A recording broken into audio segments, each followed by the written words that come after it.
Harry ducks. Once my friend Haribo, we said, "What's the matter? What's the matter?" And he said his granddad. So he didn't know what to say. Then I said, "Once I went to the fridge." So everyone said, "Shh." And then he started crying again. So sad. He was a nice man, Haribo's granddad.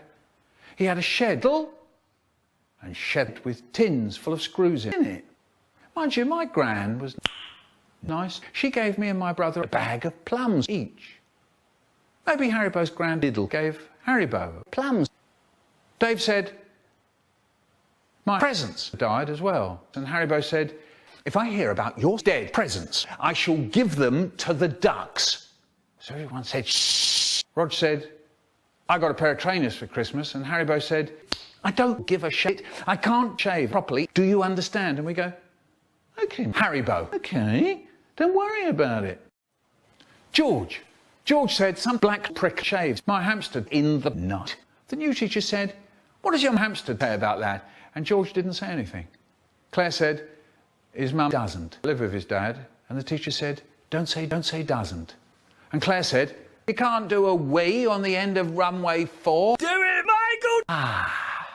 It's all slimy. Oh, horrible! Finger in, lick it.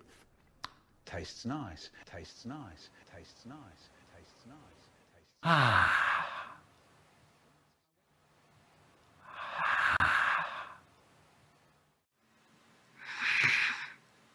I don't know what meal times are like in China, but for Uncle Gob, they weren't very nice. Actually, it was horrible. Nice. Malcolm, Tess, and Uncle Tess were having baked toast on baked beans. "Tess," said Uncle Toast, "the boy is having sex on beans. The beans are on the bottom. The toast is on top of the beans. You said quite clearly we're having beans on toast and the boy is doing Tess. What are you going to do about it?" "I'll tell you what I do." Mum looked. "It's still beans and the boy."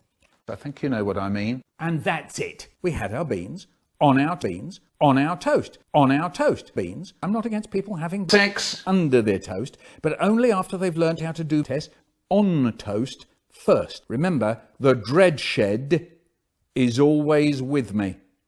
And when I say dread shed, I mean the force. "Tess, my dear," he said, "I've been to China." Tess said nothing. The hip hop. 1, 2, 3, 4. The hypno tea time. There was a man who came to school and said, "I can murder people." So he said, yeah, I bet you can't catch me. I'm really fast. So he said, "Okay." And he just fell over and died. So Trevor said, "Always knew you were a bit weak." And Haribo said,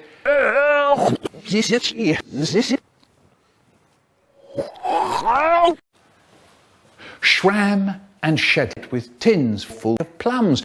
There's an old shop in Islington that sells preposterous prostitutes. I imagine that a lollipop lady, and it went like this. Mr. Potato was the boss. Mr. Rosen sat at the sewing machine with his car on the pedina. He said, "Probably my dad." Sometimes Mr. Shram doesn't shave and his face is all prickly. So he shouted, "Sheddle, Sheddle, Sheddle, come shave my face, yeah, prick." And Sheddle snarled back, "Fuck you." And so it went on, day after day. Shave, Sheddle, fuck you, Shram. Shave, Sheddle, fuck you, Shram. Shave, Sheddle, fuck you, Shram. Hot air. I love raisins all chewy and sweet. Your presents, the Sheddle and Holland. Some of them, you can turn the spout and make it blow your hair about.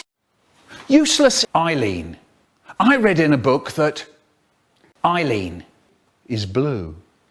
Eileen can't swim. Eileen is brown. Eileen can't jump. And nothing rhymes with raisins. My dad says after the war was over, Everyone came all over the floor. There weren't going to be any more people. There weren't going to be any more people. There weren't going to be any more people. That was 3 hours ago. Now they're trying to invent plums that grow toenails.